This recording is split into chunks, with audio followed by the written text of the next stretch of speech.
Biz elleydin Elvida gül hayat. Elvida deb yezishqa buncha tez majbur bo'ldikmi gül hayat jonim. Salmoqi o qadar ig'ir bu gapni bugun oila tavobatlaringiz, qarindoshlaringiz, do'stlaringiz, ina-singillar, xizmatdoshlaringiz, jamoat sizni so'ygan, sizni bilgan va bilmagan hamma o'rtangan yuraklarda shivirladi. Taramlagan yoshlarda shivirladi. Ishshigan ko'zlarda shivirladi. Cho'nqur seg'inishlarda shivirladi.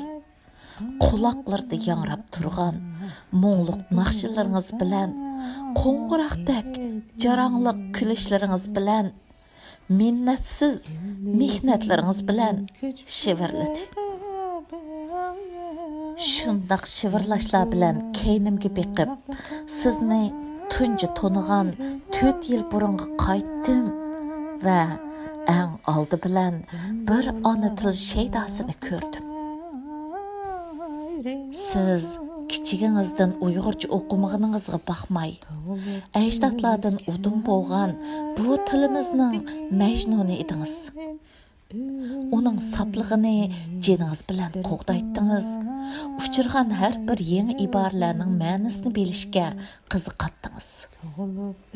Siz savollar to'kilib turadigan bir ijtihodliq o'quvchi edingiz. Bu ana til shaydoligingiz oramizga bilib bilmay rishta bog'lashga ulgurgan edi. Ondan keyin yana kitob anglash so'rovlarida uchrashib qoldik. U yerlarda siz shu oz sondagi kitobning ichiga sho'ng'ib kirib, tushunib va tushunishga tirishib, insonni o'yga soladigan fikrlarni qilib turadigan kitob anglovchilarning biri edingiz. O'tkir fikrlik tahlillaringiz va ochiq so'zlaringiz bilan kitob so'rovlarini jonlantirdingiz. 2015-yil yozda sizni tor yuzida tonib uzun o'tmay biz sizlarning ikkinchi yurtinglar bo'lgan Virjiniyaga bordik. O yerda siz va atrofingizdagi do'stlar bilan 2 qatim birga bo'ldik. Qo'llaringizda birda dutor, birda akordeon, oq bo'z at, yo'lliqum bo'lsin, ko'ch naqshillari qatorliq eli xalq naqshillarini voy dodiga yetkazib aytib, yuraklarni titratgandingiz. Uyingizdagi mehmon do'stlig'ingiz, go'zal tayyorlangan dasturxonlar, hayot so'yar biri bo'lganligingizni ko'zitib turadi. Keyin Pasha Ishonning dangliq "Seg'inib keldim" degan naqsining orqa ko'rinishini olgandan keyin uni aytqingiz borligini so'zladingiz. Qisqa vaqtda biz birlikda uning tekstini to'liqlab chiqdik va siz uni ona til to'pida shunchalik voyaga yetkazib o'rinlab berdingizki, mahorat jihatdasiz bizning qalbimizda Pasha Ishon sanavar tursin bo'ldingiz va ishoningki mangu shundoq qilasiz. Oq bo'z atni jaranglatgan ey mardon, ko'ngli ko'ksi misli dengiz bepoyon, el kuyini kuylaganni el suyarkan, nur ichida yotqin ey go'zal inson. Vatandan kitob anglash imkoniyatimiz uzilgandan keyin siz o'zingiz yaqinlaringiz bilan maslahatlashib kitob o'qish guruhini tashkillab ma'naviy hayotimizga ma'no qo'shishga tirishdingiz. O'zingizning so'zi bilan aytganda tarix o'rganaylik. Tarixdan tajriba saboq olaylik. Nima uchun mag'lub bo'laveramiz? Bir o'ylab baqaylik. Bular sizning harakatlantirgich kuchingiz edi. bu bahanada o'zimizning dаңlıq yazğıçılar yazgan muhim kitaplar bilan tanışıp chiqdik. Ba'zi yazğıçılarımızning qobiliyatiga qoyil bo'ldik.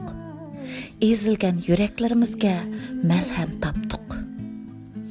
Sizning tirishchanligingiz bilan marhum Ablikim Baqi muallimning hayotining oxirgi kunlarida o'z og'zidan tushirgidagi majra kitobi haqida, Söyüngül Apbaydan ko'z yeshida namlangan zamin haqida anglashga muyassar bo'ldik.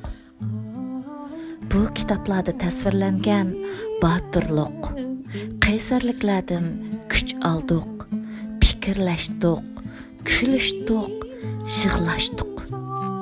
Eng muhimi, umid bilan yashashning zarurligini takror o'zimizga xotirlatdik.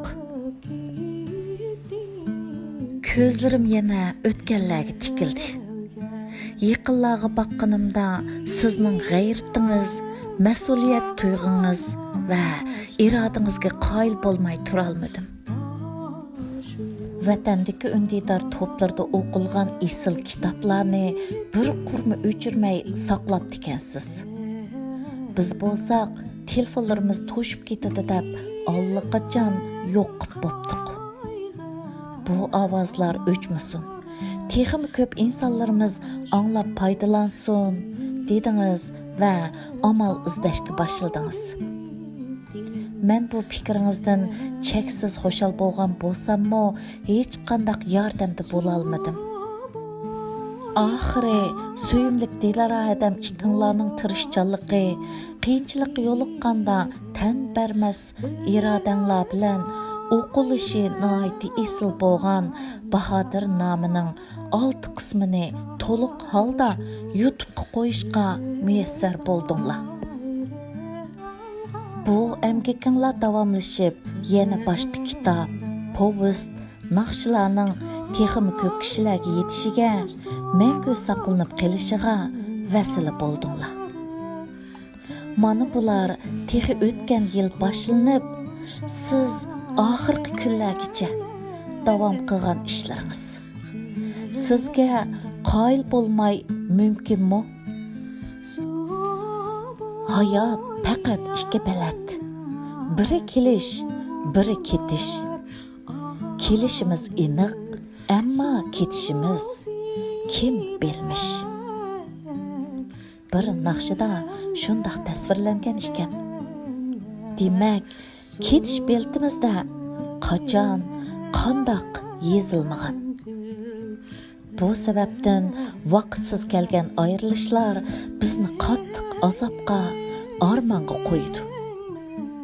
Gerçi bu kasallik ahvolingizni bilgan bo'lsam-mu, o har zaman jo'shqin bo'lgan mijozingiz, jarangliq kulkularingiz bilan sizning yengib ketadiganligingizga ishongan edim. Boshqa do'stlarmi shundoq cho'qim. Ammo taqdir bizga bir ochiq reallikni yashatdi. Bilamsiz, sizning kitob o'qish gruppasidagi sabdoshlaringiz sizning ko'tarang ro'yingizga varislik qilib, yaxshi kitoblarni o'qishni yana davomlashtirganligini bildirishdi. Naqshlaringizni, tahlillaringizni takror anglashdi, yig'lashdi, bir-birini ovozlari, so'zlar bilan quchoqlashdi. Sizga qeyrindoshlikni cheksiz yetkizgan suyimlik, mehribon singlingiz Gulbahor oramizda. Biz siz qurgan to'pda siz o'ylagandek davom qilmoqchimiz. Do'stlarni jonim, do'stak deb atashlaringiz doim quloq tubimizda jaranglaydi. Elvida Gulhayot jonim, elvida. Siz söygenleriniz arsada mangu hayat.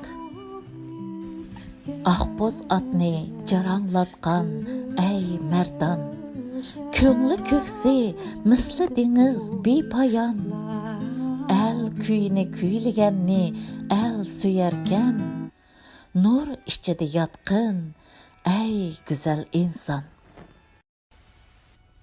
Dildoz Tilman 2019 yil 2 noyabr Kaliforniya